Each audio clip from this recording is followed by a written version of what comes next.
Olá, amigos da Revolução Industrial Brasileira, começando para você mais uma vez o Desenve Notícias, que é o serviço que eu, Fausto Oliveira, faço todos os dias aqui no canal da Revolução Industrial Brasileira para comentar criticamente algum conteúdo da mídia de economia do Brasil. Então, todos os dias o Desenve Notícias vai trazer uma crítica, um contraponto a algum material que foi publicado pelo jornalismo de economia brasileiro recentemente. Então você está convidado a todos os dias voltar aqui. Por favor, deixa o like, ou seja, o joinha aí embaixo desse vídeo, porque ajuda a movimentar esse vídeo dentro do YouTube. As pessoas podem encontrá-lo com mais facilidade quanto mais joinhas tiver o vídeo. O assunto de hoje vai ser uma reportagem que saiu no Valor Econômico, com data de 5 de fevereiro, ou seja, ontem, estou gravando no sábado, dia 2, dizendo o seguinte, que descontados os gastos da Covid-19, o investimento público do governo federal recuou mais de 20% no ano passado.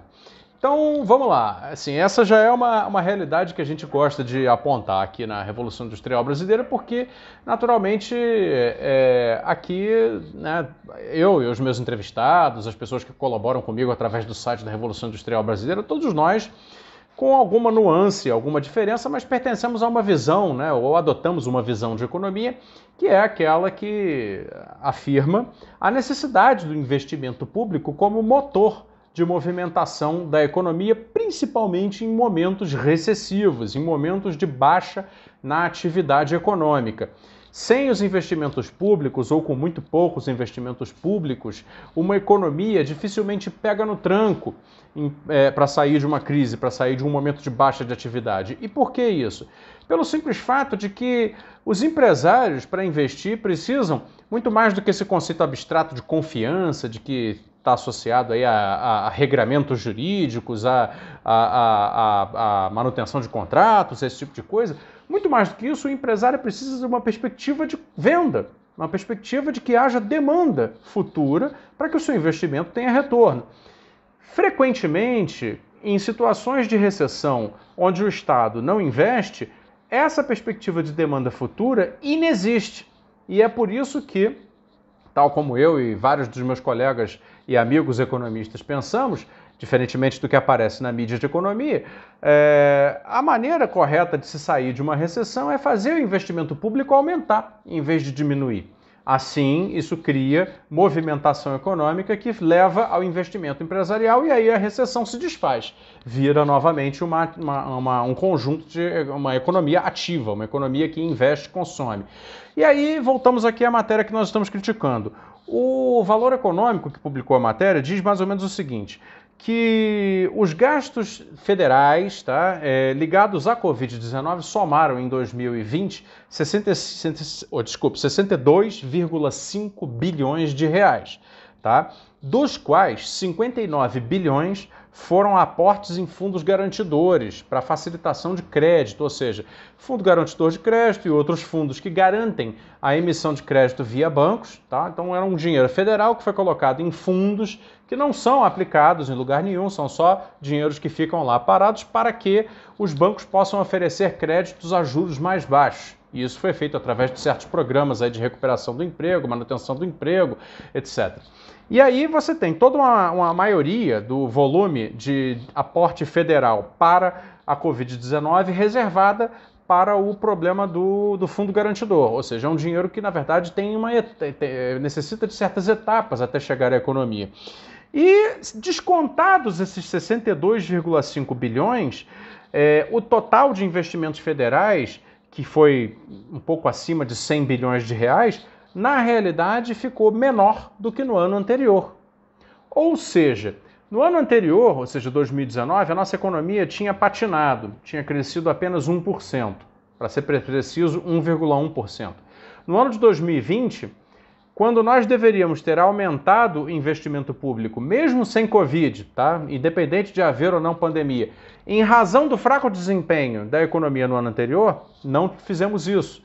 Contraímos o investimento público, tá?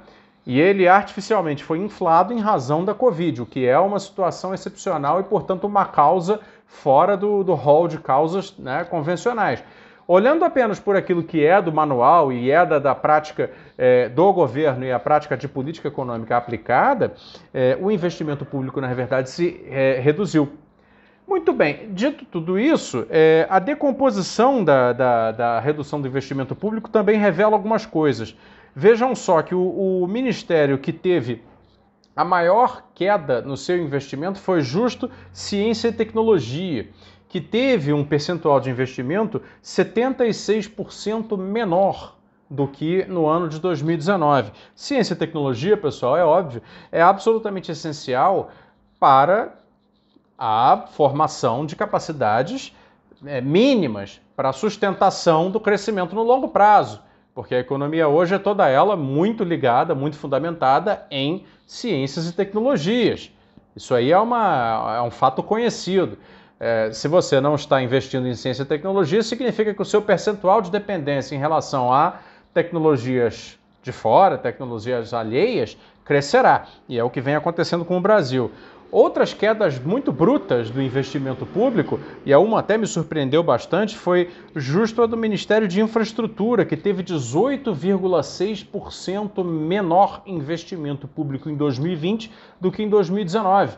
E veja, isso me surpreendeu porque, na realidade, o ministro da Infraestrutura, o Tarcísio, ele até tem inaugurado obras, tem feito recapeamentos, asfaltamentos, duplicações de rodovias e uma coisa aqui, outra ali, que, de certa forma, até garantem um certo nível de atividade na construção da infraestrutura mais pesada do país, que é importante se manter. E aí eu fiquei surpreso de ver agora que o investimento na área de infraestrutura também caiu. E junto caiu uma porção de coisas. Caiu, por exemplo, o investimento da área de defesa, que também tem uma ligação forte com o panorama industrial e de formação de capacidade, caiu em 50,03%. Alguns outros ministérios também tiveram uma redução muito forte no seu investimento, embora não tenham nada a ver com, pelo menos intrinsecamente, com capacidades produtivas, né, como cidadania, direitos humanos, etc. Agora, quem viu crescimento, aí sim, né, foram, os donos da economia brasileira, quer dizer, o Ministério da Agricultura, Pecuária e Abastecimento, esse sim teve aumento no nível de investimento, que foi 19,23% maior em 2020 do que havia sido em 2019. O Ministério da Justiça também teve um expressivo aumento de 99,54% no investimento, tá? O que, logicamente, tem a ver com essa preferência política do governo federal em fazer compras de armamentos, viaturas, equipamentos de segurança, etc., nas suas atividades de combate à criminalidade. Aí eu me eximo de fazer críticas e julgamentos porque não conheço bem a área, mas é uma opção política do governo, como se expressa pelo gasto, né, pelo nível de investimento que foi consumido. Então nós estamos numa realidade de austeridade, já é inegável, a austeridade, apesar da Covid, continuou, né? Se você desconta o efeito Covid do orçamento federal e da execução em forma de investimentos, a realidade é de uma contração muito grande. Naturalmente, isso ia ter efeitos, né, ainda mais recessivos na economia, que com o Covid foram aumentados, logicamente, porém também compensados, porque, de certa maneira, o auxílio emergencial e o Pronamp também diminuíram o que poderia ser um desastre de recessão em 2020, mas o fato é que a recessão terá vindo em 2020, ela terá acontecido a um patamar aí que se discute que pode ficar entre 4% e 4,5%, alguns dizem até 5% de queda do Produto Interno Bruto Brasileiro em 2020. Ou seja, uma situação que recomendaria, segundo a nossa visão, um aumento do investimento público. E aí voltamos à matéria do valor, porque aqui nós estamos fazendo sempre a crítica da mídia econômica. E a mídia econômica, claro, na hora de levantar este assunto, faz um rol, um elenco de opiniões, todas elas, como nós chamamos, fiscalistas, né? Então a mídia econômica entrevista Felipe Salto, da Instituição Fiscal Independente, entrevistou economistas da MB Associados e outras agências, sejam públicas ou privadas, né? Tem aqui palavras do IPEA, tem palavras do IFE, tem palavras da MB Associados e algumas outras empresas privadas que trabalham na área financeira, mas todas no discurso uníssono, dizendo o seguinte: não há espaço fiscal. Tá? Então, veja bem, segundo essa gente, que tem acesso privilegiado às páginas dos jornais, Não há para o Brasil a possibilidade de fazer o que o mundo inteiro está fazendo agora, né, diante de uma recessão que não estava acontecendo antes do Covid no resto do mundo e que no Brasil já estava acontecendo. Portanto, aqui mais justiça ainda haveria de aplicar essa receita, que é o seguinte: ora, despeje dinheiro na economia, ache os espaços fiscais e faça o gasto, porque é necessário voltar a ativar a economia. Essas pessoas com páginas com acesso às páginas dos jornais estão aqui na reportagem que você vai poder ler aqui no link fixado aqui embaixo, estão dizendo que no Brasil não é possível fazer a mesma coisa que os outros países estão fazendo.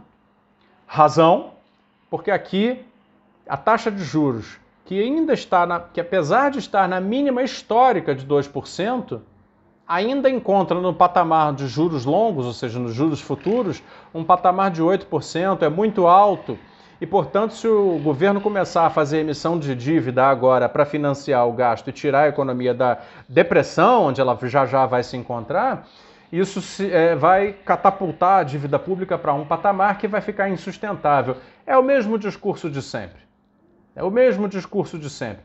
Ora, nós já estamos aí publicando há mais de ano opiniões contrárias a isso, que explicam muito bem qual é o espaço que se tem.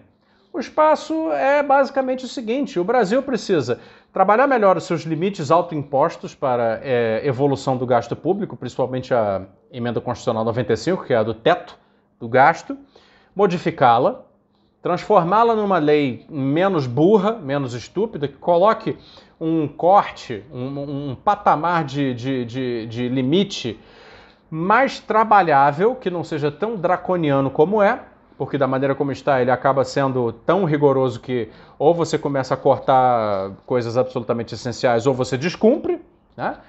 Segundo, começar a fazer novas tributações e novas alíquotas de tributação, principalmente nas rendas superiores e principalmente nos lucros e dividendos empresariais e heranças de patrimônio, impostos sobre patrimônio em geral, e uma política de nova intervenção no mercado para achatar a curva de juros futuros e fazer emissão barata de dívida, porque o mercado continuará demandando a dívida pública brasileira. Então é necessário usar o instrumento da demanda do mercado pela dívida pública brasileira para financiar agora a recuperação econômica, porque a sociedade depende disso.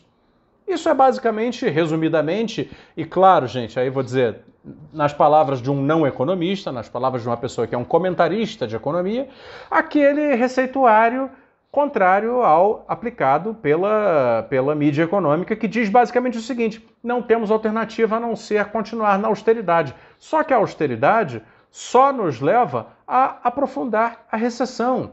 A promessa desse pessoal é: continuemos na austeridade agora, quando estivermos todos secos igual uma uva passa, secos igual uma pedra do deserto, aí nós inspiraremos a confiança do investimento internacional de entrar no Brasil e nos salvar, porque eles terão aqui a confiança necessária de que nós poderemos ser, de alguma maneira, consumidores daquilo que eles virão oferecer.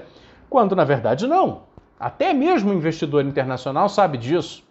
Eles, inclusive na área de infraestrutura, andam pedindo investimento público porque sabem que o consumo, a demanda agregada brasileira, nesse momento, está tão reprimida, como mostra aqui de maneira correspondente à queda do investimento público, né, como causa, que não adianta vir agora. Tá? Tirando casos excepcionais aqui e ali, os investimentos não virão. Bom, esse era o comentário de hoje do Desenve Notícias. Eu vou deixar a notícia para vocês lerem aqui. É mais um flagrante da opção hegemônica da imprensa de economia brasileira por um fiscalismo dogmático que precisa ser criticado até ele ser flexibilizado na realidade. O Brasil não é diferente do resto do mundo, tanto assim a ponto de que não possa usar, nesse momento, os instrumentos que o mundo inteiro está utilizando para quebrar com o ciclo vicioso da recessão, do desemprego e do empobrecimento. Pessoal, obrigado, até amanhã em mais um Desenve Notícias.